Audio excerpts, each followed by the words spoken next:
Bonjour au peuple de Dieu, bonjour à l'ensemble du corps de Christ, bonjour à tous ceux qui se préparent au retour de notre Seigneur et Sauveur Jésus-Christ. Bien-aimé, Jésus aime son Église, Jésus aime son peuple, Jésus aime son Église, Jésus sauvera son Église. Jésus aime son Église, Jésus sauvera son Église. Il sauvera son peuple et il sauvera son peuple de plusieurs manières. Il y a des personnes qui seront sauvées par l'enseignement parce que Dieu a envoyé sur la terre beaucoup d'enseignants de la parole de Dieu qui sont en train d'enseigner la parole de Dieu selon la vérité afin que beaucoup de gens soient sauvés. Ensuite, Jésus va sauver son Église non seulement par l'enseignement, mais il va aussi sauver son Église en réprimandant et en reprenant son Église. C'est aussi la raison pour laquelle Jésus va envoyer beaucoup de prophètes également sur la terre pour corriger et réprimander l'Église, afin que les chrétiens et les chrétiennes puissent retourner vers le Seigneur. Et troisièmement, Jésus va également sauver son Église par la correction, en corrigeant son Église, en ramenant son Église à travers des châtiments, en brisant l'orgueil des hommes, en brisant l'orgueil des chrétiens, et alors il va aussi sauver son Église. C'est également ce que les Écritures nous disent dans le livre d'Apocalypse 3 à partir du verset 19. Jésus dit, en ce qui concerne l'église de Laodicée, Jésus va dire ceci, je châtie et je corrige ce que j'aime. Donc Jésus corrige son église. Mais si l'église n'accepte pas de se laisser corriger, alors Jésus châtie son église. C'est comme un enfant à la maison. Lorsque un père a un enfant, le père commence à faire quoi? Il commence par enseigner l'enfant. Et maintenant, si l'enfant ne comprend pas, le père va faire quoi? Il va réprimander l'enfant. Et si l'enfant ne comprend pas, à la fin, le père, parce qu'il aime son enfant, il va faire quoi? Il va maintenant châtier son enfant. Il va maintenant corriger son enfant pour que son enfant puisse changer. Donc, Dieu a envoyé des prophètes pour enseigner son peuple. Il y a certains qui seront sauvés à travers l'enseignement. Et maintenant, ceux qui seront rebelles et qui ne pourront pas être sauvés à travers l'enseignement, ils seront sauvés à travers des réprimandes. Parce que Dieu va aussi envoyer ses serviteurs réprimander l'Église. Et ceux qui ne seront pas sauvés par les réprimandes, ils seront sauvés à travers des châtiments que Dieu va manifester sur la terre. Bien-aimés frères et sœurs en Christ, le Seigneur m'a donc accordé la grâce de voir également la manifestation des châtiments de Dieu sur la terre, dans le but de sauver l'Église, dans le but de briser l'orgueil des hommes, dans le but de briser l'orgueil des hommes qui sont tellement attachés au monde, qui sont tellement occupés, qui n'ont même pas le temps de Dieu. Et il m'a montré comment l'orgueil des chrétiens tièdes sera brisé. Il m'a montré comment l'orgueil des serviteurs tièdes également seront brisés. Beaucoup de serviteurs et d'hommes de Dieu aujourd'hui qui sont en train de cacher la vérité parce qu'ils veulent avoir des grandes églises, parce qu'ils veulent avoir des grandes assemblées. Beaucoup de ces serviteurs de Dieu là qui sont en train de cajoler les chrétiens, qui sont en train de ne pas prêcher la vérité parce qu'ils ont peur que des gens abandonnent leurs églises. Beaucoup de ces serviteurs de Dieu là vont changer également leur message. Le Seigneur m'a accordé la grâce de voir une église dans la vision qu'il m'a montré. Il était environ 4h à 5h du matin. Dans cette vision, il m'a montré une église. L'église était bondée de monde.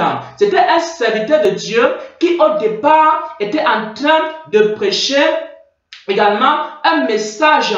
Et ce message n'était pas le message de la repentance. Au départ, c'était un serviteur de Dieu qui ne prêchait pas le retour du Seigneur. Et à un moment donné, la terre a été frappée par un malheur. À un moment donné, il y a eu un châtiment sur la terre. Les gens étaient dans la désolation. Et alors, le cœur de ces serviteurs de Dieu, c'est un serviteur de Dieu qui est connu dans le monde et notamment dans le monde francophone. C'est un grand serviteur de Dieu qui est connu et qui a plusieurs églises à travers le monde.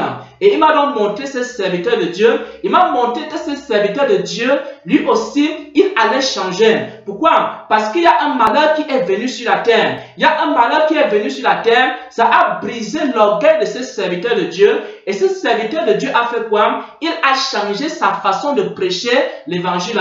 Parce que ce malheur est venu dans la vie de ce serviteur de Dieu et est venu dans le monde.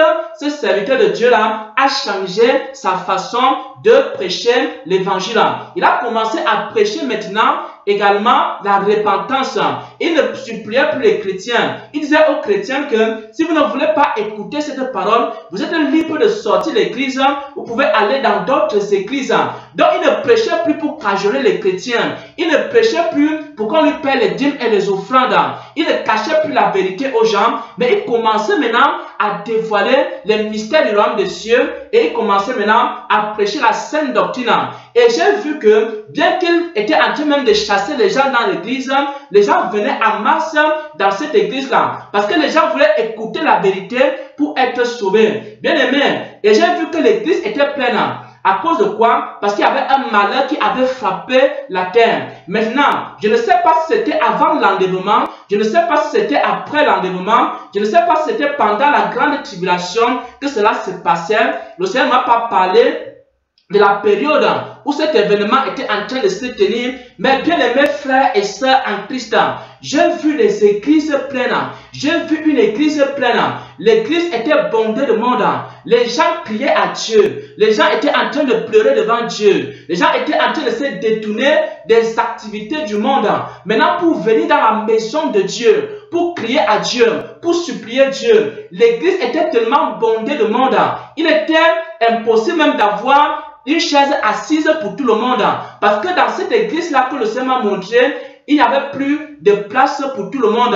Il y avait des gens qui étaient debout. Il était même devenu à un moment donné impossible de circuler.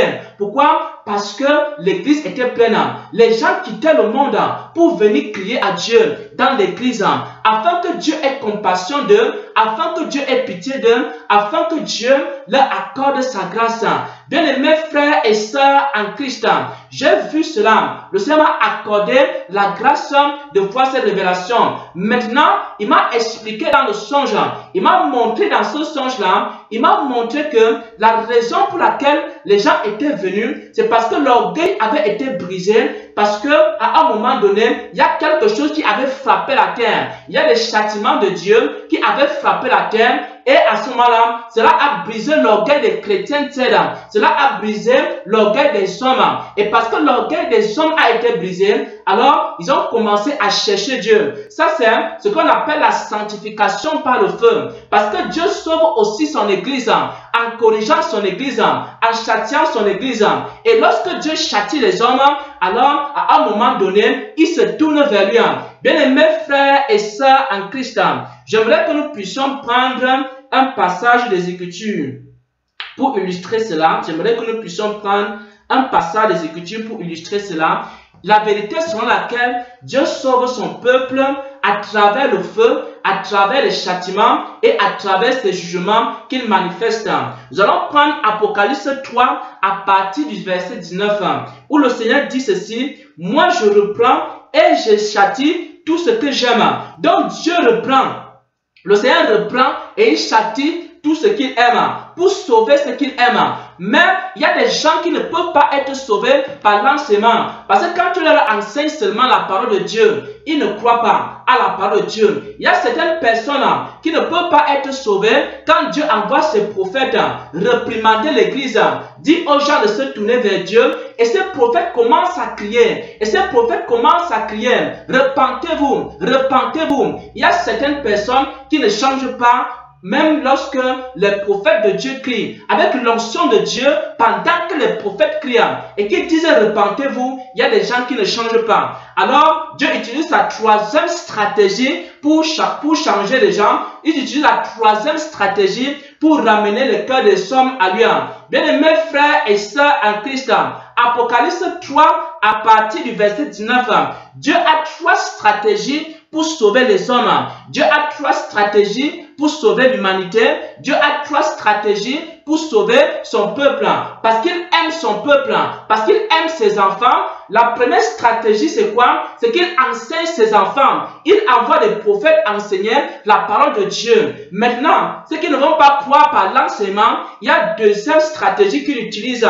Parce qu'il aime tellement son peuple. Il réprimande son peuple, il commence à réprimander publiquement son peuple. Il commence à dire publiquement à son peuple de changer. Ça, c'est par exemple le ministère que Jean-Baptiste avait. C'était de réprimander Israël. C'était d'amener Israël à la repentance par la parole. Ça, c'est la deuxième stratégie que Dieu utilise pour reprendre et sauver son église.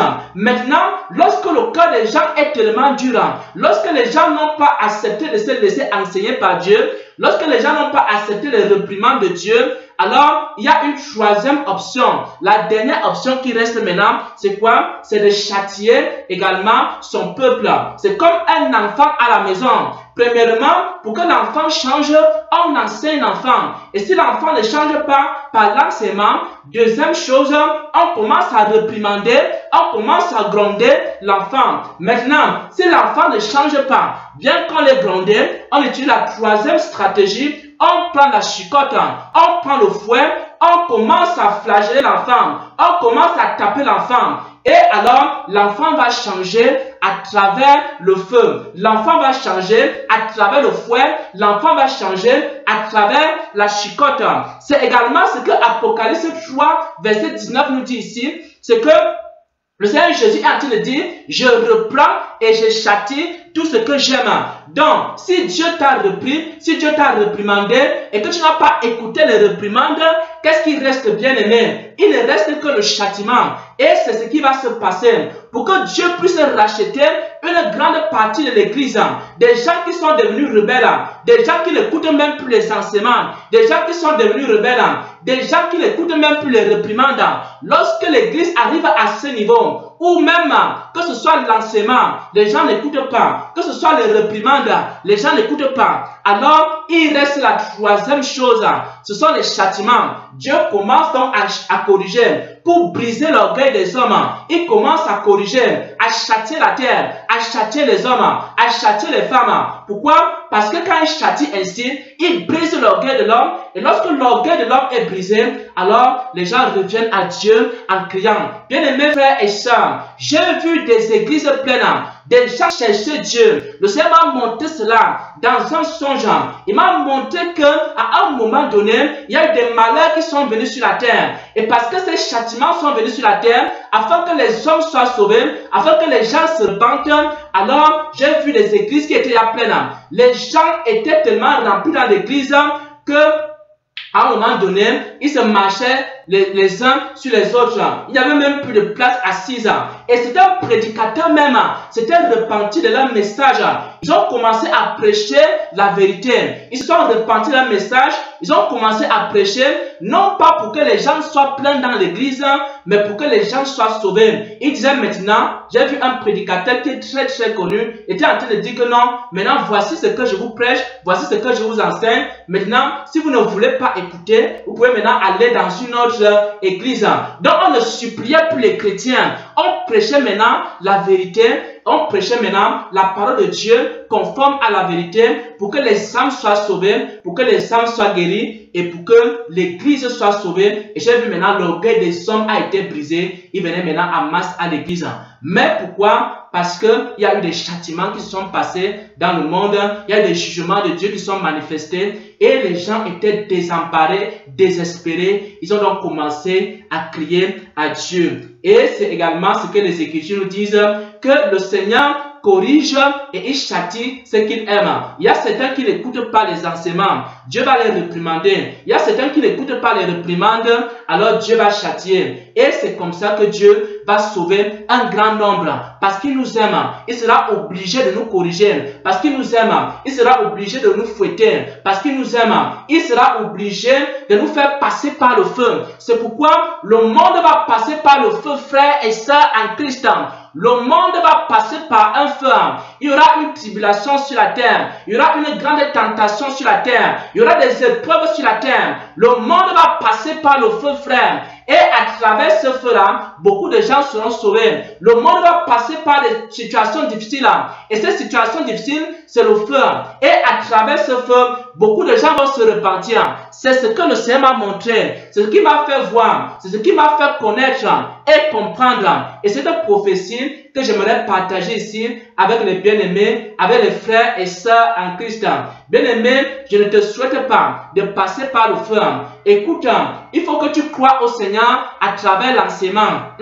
Donc, tu peux seulement écouter l'enseignement et croire à la parole de Dieu. Tu peux seulement, il y a certains qui peuvent seulement écouter les corrections et les réprimandes pour croire à la parole de Dieu. Mais ceux qui ne vont pas écouter ni l'enseignement, ni les réprimandes, ils seront obligés maintenant de passer par le feu et ce feu-là viendra sur la terre. Et ce que le Seigneur m'a montré, je ne peux pas vous dire si c'était pendant la tribulation, la grande tribulation, ou si c'était avant la grande tribulation, si c'était pendant l'enlèvement ou avant l'enlèvement, bien aimé. Je n'ai pas pu, on m'a pas dit à quel moment cela allait se passer, mais j'ai vu des images vraiment parce que la terre avait été châtiée. Alors les gens ont commencé à crier à Dieu et à chercher la face de Dieu. Ils ont donc commencé à être sauvés, mais ils étaient maintenant sauvés à travers le feu, à travers les tribulations, à travers les châtiments qui étaient en train de s'exercer sur la terre. Beaucoup sont venus dans l'église.